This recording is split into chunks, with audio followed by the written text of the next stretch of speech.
Hello students, I Manoj Pandit welcome all of you at our RK campus. Today's topic is The Road Not Taken by Robert Frost. This is a poem.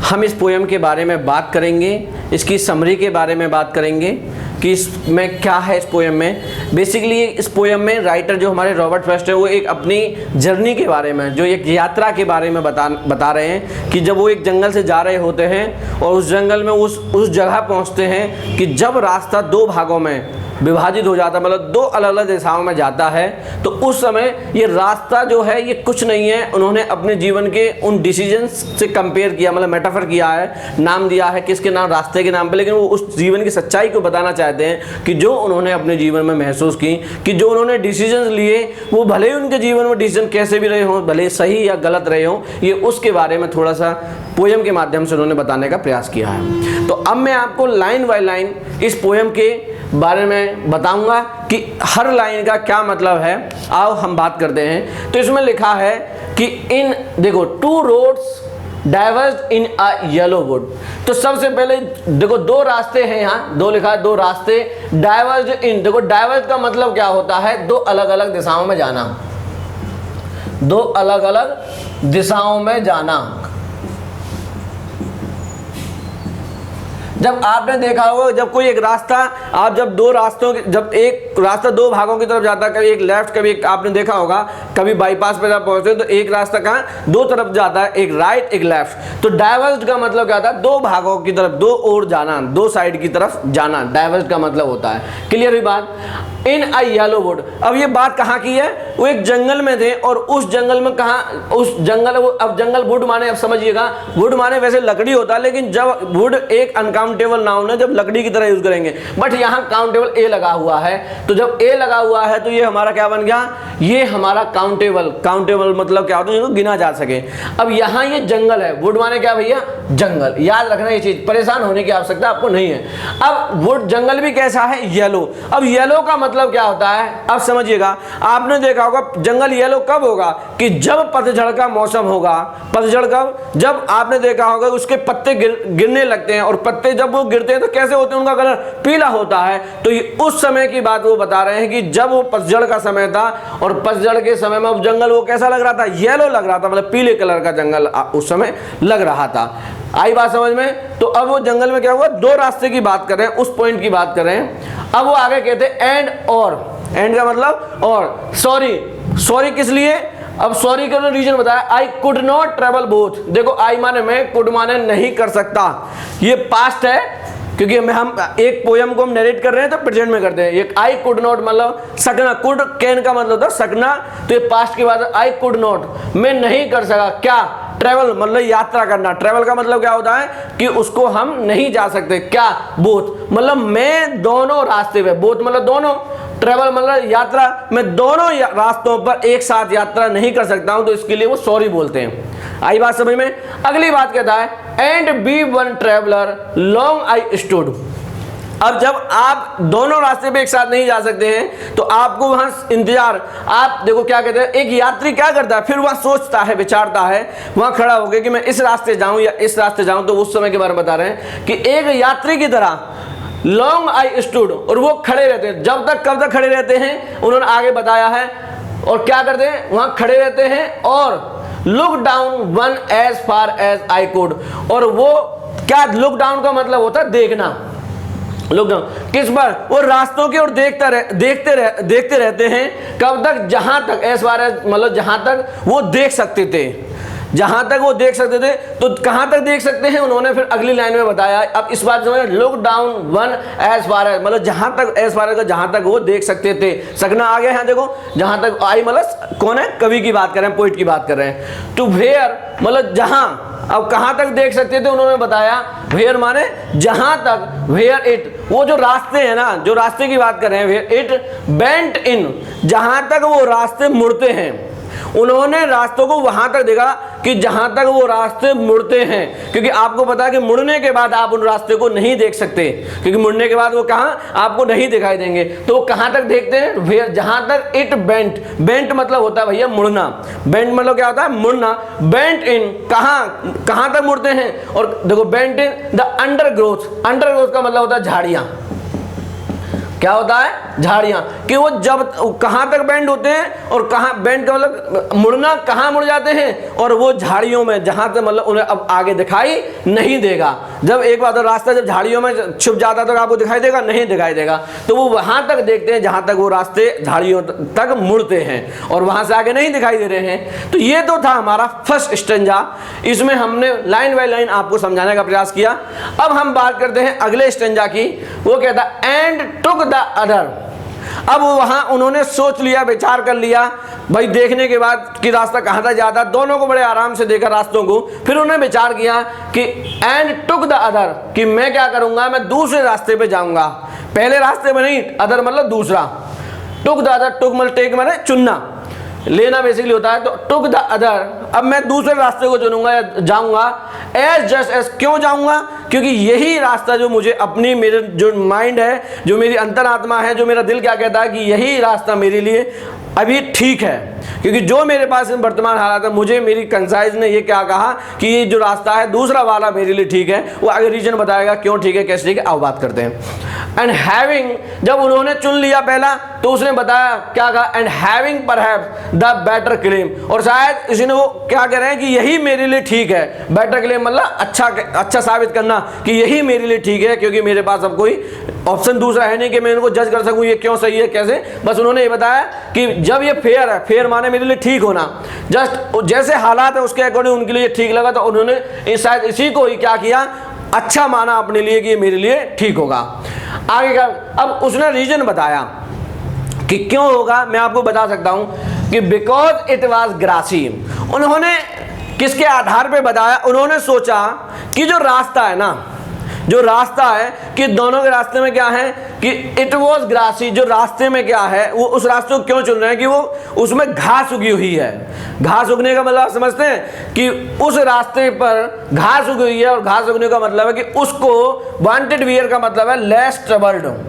Less travelled का मतलब समझते हैं आप कि उस पर कम लोगों ने क्या किया है, उस रास्ते पर कम लोग गए हैं, उस रास्ते को बहुत कम लोगों ने चुना है। तो इसका रीजन ये था क्योंकि इट वाज ग्रासी। अब घास कब ज्यादा होगी, जब कम लोग जाएंगे। यदि अधिक लोग जाएंगे तो क्या घास उगेगी, नहीं, क्योंकि घास जल जाएगी या दब जाएगी, क्रश जाएगी। क्रश मतलब वो वहां समाप्त हो जाना पैरों से चलकर। अब उस पर ज्यादा लोग नहीं गए तो इसलिए वो ग्रासी है। यहां तक बात क्लियर है। आगे बात करें, दो as for that the passings there. अब वो फिर कंफ्यूज होते हैं कि यार ऐसा तो नहीं है कि मैं ये चुन तो रहा हूं, एज फॉर जो मैंने यहाँ चुना है उसके लिए बात कर रहे हैं कि जो मैंने चुना है कि द पासिंग, जो यहाँ से लोग गए होंगे, कहीं ऐसा तो ना हो कि जो दो लोग यहाँ से जो गए हैं the passing there had worn them really about the same, कि केवल ये मेरा भ्रम तो नहीं है कि रास्ते ये ठीक है मेरे लिए ये ठीक है, कहीं ऐसा तो नहीं कि रियली अबाउट द सेम, कि दोनों वाकई में दोनों सेम हों। तो ये बताने का प्रयास करता है। होता क्या है कि उन्होंने ये अपने जीवन में उन डिसीजंस की बात कर रहे हैं कि जो उनने कि अपने आपके जीवन में इस प्रकार डिसीजन आते हैं कि जब आपके पास दो ऑप्शन हो और आपसे कहा जाए कि आपने ये चुनना है, तो आप जब चुनते हैं तो अंत में आपको पहले सोचते हैं कि ये मेरे लिए ठीक है, और जब आप चुन लेते हैं तो आपको लगता है कि यार फिर ये कंक्लूजन में निकल सकता है कि ये दोनों जो डिसीजन थे ये मेरे लिए ठीक थे या वो ठीक था। तो यहाँ उसकी थोड़ी सी कंफ्यूजन की, यहाँ अपनी कंफ्यूजन को शो कर रहा है कि कहीं ऐसा तो नहीं कि ये दोनों के दोनों इस रास्तों को दोनों को पासिंग को क्या बताया हो, वॉर्न किया हो कि दोनों के दोनों सेम है। तो यहाँ हमने स्ट्रेंजर 2 को कंप्लीट किया। अब हम बात करेंगे अगले स्ट्रेंजर 3 और 4 की। हम बात करते हैं स्ट्रेंजर 3 की। स्ट्रेंजर 3 में क्या है आओ देखते हैं। And both that morning equally ले। अब जैसा कि मैंने अभी तुम्हें सेकंड स्ट्रेंजर की लास्ट लाइन में बताया था कि वो कंफ्यूजन की स्थिति में वो सोच रहा है कि कहीं रास्ते दोनों सेम तो नहीं है, इक्वली ट्रेवल तो नहीं है, तो वो कहता है कि एंड बोथ का मतलब क्या है, उन दोनों रास्तों की बात कर रहा है, जो हमारे रोड्स है ना उन दोनों की बात कर रहा है, दोनों रोड्स की यहाँ बात हो रही है। एंड बोथ, दोनों रोड्स, बोथ मतलब दो, रोड्स मतलब रास्ते, वही उन्हीं की बात कर रहा है कि इनकी दोनों रास्ते की बात कर रहा है कि दैट मॉर्निंग इक्वली ले, कि ये दोनों के दोनों रास्ते जो हैं वो हमारे सेम तो नहीं हैं, इक्वली मतलब बराबर तो नहीं है, लोगों ने उसे बराबर ट्रैवल तो नहीं किया, क्योंकि वो कंफ्यूजन की स्थिति में मन में उसके अलग अलग विचार आ रहे हैं इक्वली। दैट मॉर्निंग मतलब यहाँ समथिंग वो ये कहता है कि चलो मैं यहाँ तो मैं पहुँच तो गया, ये पहुँचने वाला यहाँ इस जगह तक तो मैं पहला आदमी हूँ, क्योंकि ये दोनों ही रास्ते किसी के द्वारा ट्रेवल नहीं किए हुए लग रहे हैं। ये आगे लाइन बताएगा कैसे कि दैट मॉर्निंग मतलब यहाँ उसके अपने लिए बताता है कि यहाँ मैं पहुँच तो गया, एक नई चीज़ मैंने खोजी तो सही कि उस रास्ते तक जहाँ दोनों रास्ते में कोई नहीं। कैसे आए समझते हम। In leaves no step had trodden black, यह बताता है कि क्यों ये नए हैं। ये जो मॉर्निंग वाली बात है, मॉर्निंग मतलब यहाँ नएपन से है कि कुछ चीज़ क्या नई है। वो कहता है कि यहाँ मैं पहुँचा हूँ, वो क्यों लग रहा है कि ये नया है, क्योंकि इन लीव्स मतलब पत्तियाँ जो है ना, no step had trodden black. Had trodden black का मतलब होता है कि वो पैरों द्वारा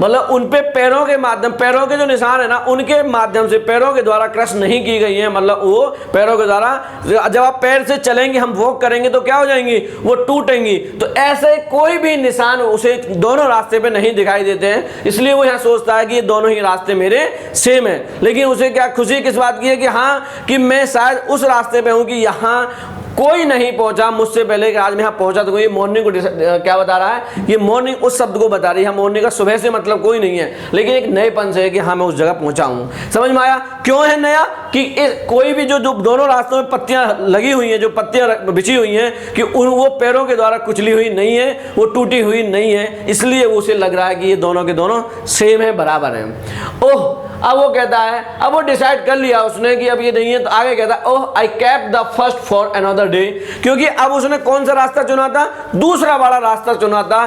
तो अब सोचता है कि चलो अब जो मैंने डिसाइड कर लिया, मैंने पहला वाला ही चुनना है, जब मैं डिसाइड कर चुका हूँ वो मेरे लिए ठीक लग रहा है, मुझे मैंने सब कुछ देख लिया, अपने जो मेरी कंसाइज थी, जो डिसीजन के आधार पर मैंने सोच लिया कि वो मेरे लिए दूसरा वाला ही ठीक है। तो वो कहता है यदि मान लो ये मेरा डिसीजन गलत भी हुआ, तो वो कहता है ओह आई कैप्ट मतलब मैं क्या करूंगा, कैमरा रखना, the first for another day, मैं इस पहले वाले रास्ते को फिर किसी दिन जब मैं दोबारा यहाँ आऊँगा, फिर तब मैं इस रास्ते से जाऊंगा। ये उस किसी अनदर डे के लिए क्या करता है, इसके सुनिश्चित करता है कि अब तो चलो मैं दूसरे रास्ते जाता हूं, लेकिन फिर कभी जब मैं ऐसे ही दोबारा आऊंगा तब मैं उस रास्ते से जाऊंगा, फॉर अनदर डे। इतनी बात समझ में आई है। अनदर मतलब किसी और दिन के लिए, डे वाले दिन, द फर्स्ट मतलब वो पहला वाला जो रास्ता है। इतनी बात क्लियर हुई। आगे की बात है, yet knowing how way leads to on to way, how way leads on to वे।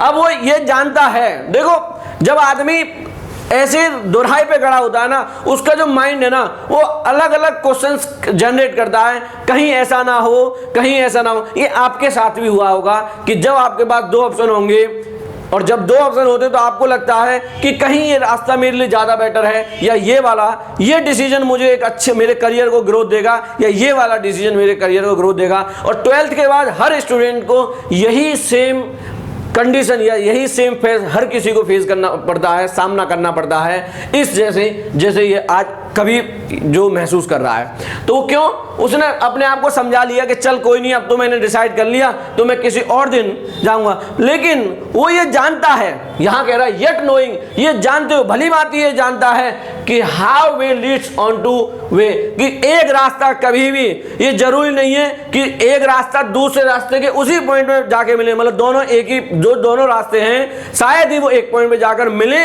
या ना भी मिले।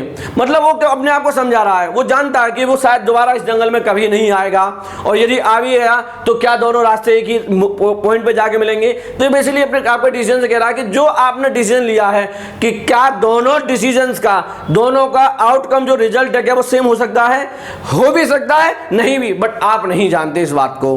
तो वो कह रहा है उसने ये जानते हुए भी कि मैं कभी शायद दोबारा उस पॉइंट पर ना आऊंगा, दोबारा उस पॉइंट पर जहां मैं दोबारा उस दूसरे डिसीजन को ले सकूं। तो उसके जीवन मन में क्या उधेड़-बुन चल रही है, कंफ्यूजन की अवस्था है। वो इस चीज को, ये बेसिकली रियल लाइफ को जोड़ के बता रहा है इस पोएम के माध्यम से। कवि ने अपनी रियल लाइफ में एक व्यक्ति के जीवन में जिस प्रकार की परेशानियां आती हैं उनको बताने का प्रयास किया है उसने इस कविता के माध्यम से।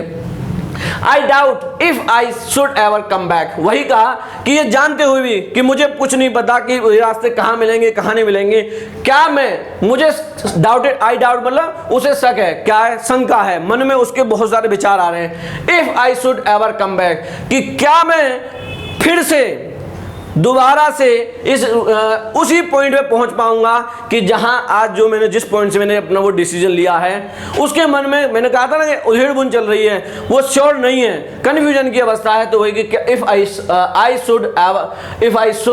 I should ever come back, मतलब क्या दोबारा मैं उसी पोजीशन पे आ पाऊंगा जहां से मैं दूसरा डिसीजन सोच सकूं, अपने लिए सही डिसीजन कर सकूं। तो यहां स्टेंजा मेरा 3 खत्म होता है। अब हम बात करेंगे, यहां तक हमने कंप्लीट किया, अब हम बात करते हैं हमारा जो लास्ट स्टेंजा, 4th स्टेंजा है उसके बारे में। यहां तक आपको बड़ा उसने अपनी समस्याओं को समझाने का प्रयास किया इस पोयम के माध्यम से। उसने एक लेमैन की तरह कि हर उस व्यक्ति, जो भी व्यक्ति है संसार में, उसके सामने इस प्रकार की परेशानियां आती हैं, उन्हीं के बारे में उसने बताने का प्रयास किया है। अब हम बात कर रहे हैं यदि, अब उसने क्या किया, अपने सोच लिया, डिसाइड कर लिया क्या कि मुझे दूसरे रास्ते जाना है, क्योंकि अब पहला वाला रास्ता तो मैं फिर कभी बताऊंगा। अब वो कहता है 4th स्टेंजा में क्या, आओ देखते हैं। अब डिसाइड तो कर चुका, I shall be telling this with a sigh. अब वो सोच रहा है कि मैं, जब मैंने दूसरा चुन लिया है कि अब जो भी मैंने किया है उसका जो भी आउटकम है, अब उसे पता नहीं है वो आउटकम कैसा है कैसा नहीं है। वो कहता है आई शैल बी टेलिंग, मतलब आई शैल मतलब फ्यूचर के लिए कंटिन्यूस, की मैं बता रहा हूँ, टेलिंग मतलब बता रहा हूँगा, दिस कि जो ये मैंने डिसीजन लिया, इस डिसीजन के बारे में, दिस माने जो ये डिसीजन के बारे में बात कर रहा है, ये रास्ते की बात कर रहा है, हम पोएम की बात करें तो, कि जो मैंने रास्ता चुना है इसके बारे में, विद आ साय, एक आह के साथ। अब आह उसे नहीं पता कि जो उसका डिसीजन है, क्या आपको पता है, मान लो मैं आज डिसीजन ले रहा हूं, क्या आपको इसके आउटकम के बारे में पता है? नहीं पता। यदि आउटकम के बारे में पता होता तो आप बहुत आसानी से ले लेते वो डिसीजन, लेकिन यहां वो कह रहा, सोच रहा है कि अब जो भी कुछ है, मैंने जो डिसीजन लिया है इसको मैं इसके आउटकम के बारे में बता रहा हूँगा अपने भविष्य में। कब? Somewhere ages and ages hence, मतलब एक बहुत अपने फ्यूचर में, लंबे समय के बाद में इसके बारे में बता रहा हूँगा। विद आ साई का मतलब समझना, इसको पॉइंट मैं आपको बता रहा हूँ क्योंकि मैंने कहा अभी हमें नहीं पता। साई एक हैप्पीनेस को भी हो सकती है, आहा कैसी, खुशी की भी आहा हो सकती है, साय एक दुख की भी हो सकती है, एक रिलीफ की भी हो सकती है। तो अभी हमें आउटकम के बारे में नहीं पता, लेकिन हाँ जरूर अपने भविष्य में ये क्या बता रहा होगा। समवेयर, कभी, एजेस एंड एजेस मतलब एक लंबे समय के बाद में, एजेस समय, एज कहते हैं ना, एज आयु, एक लंबे समय के बाद में ये बता रहा होगा, ये कहता है इस बात में। अब क्यों? 2 रोड्स डाइवर्ज इन, ये पहली वाली वही लाइन है, ए वुड। अब यहां उसने क्या किया, येलो के बारे में नहीं बताया, लेकिन बात इसका अर्थ वही है कि येलो के बारे में होता है कि जंगल, सीधा सीधा बता दिया, the road diverge in a wood and I.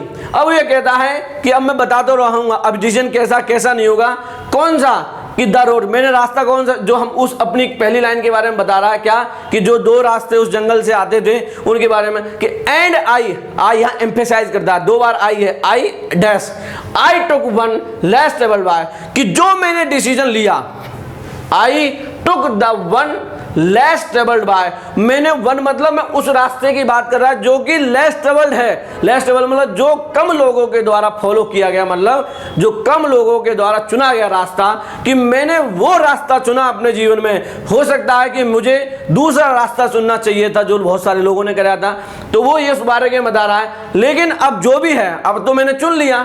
And I took the one less travelled by, कि मैंने कौन सा रास्ता, कम लोगों द्वारा चुना गया रास्ता चुना।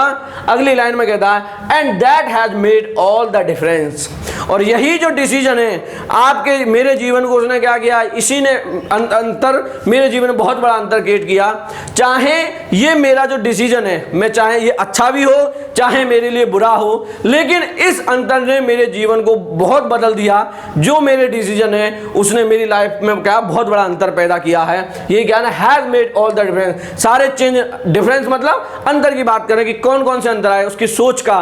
तो जब आप कोई भी डिसीजन लें, आउटकम आपको नहीं पता होता, लेकिन परिवर्तन जो आएंगे उनसे आपने बहुत बड़ी सीख मिलेगी।